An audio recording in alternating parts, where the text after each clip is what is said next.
Kasus yang menjerat ibu dan anak yakni Evi Maindo Christina dan Eka Agusta Heriani belum berakhir. Setelah keduanya divonis bersalah dalam kasus penipuan terhadap Putri Arab Saudi, kini mereka harus bersiap kembali ke kursi pesakitan dengan perkara tindak pidana pencucian uang. Kajari Gianyar Wayan Sinaryati menjelaskan, Kajari Gianyar telah melimpahkan berkas perkara kedua terdakwa ke Pengadilan Negeri Gianyar. Berkas perkara tersebut merupakan kelanjutan pelimpahan tersangka dan barang bukti penyidik Mabes Polri ke Kejaksaan Negeri Gianyar Rabu 12 Januari 2022.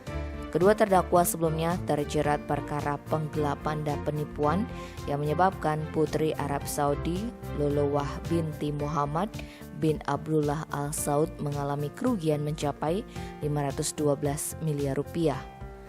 Perkaranya sudah diputus, tapi agar korban mendapatkan keadilan, penyidikan dilanjutkan ke pidana pencucian uang. Kedua terdakwa saat ini mendekam di Rutan Kelas 2B Gianyar sebagai narapidana.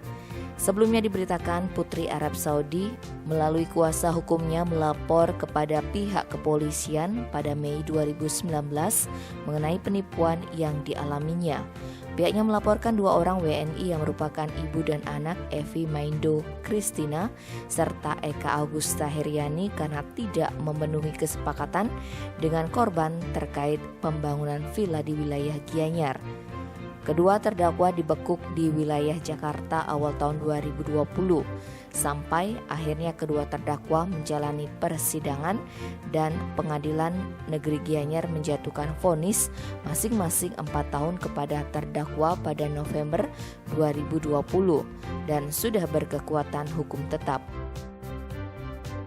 Tim Bali Express melaporkan.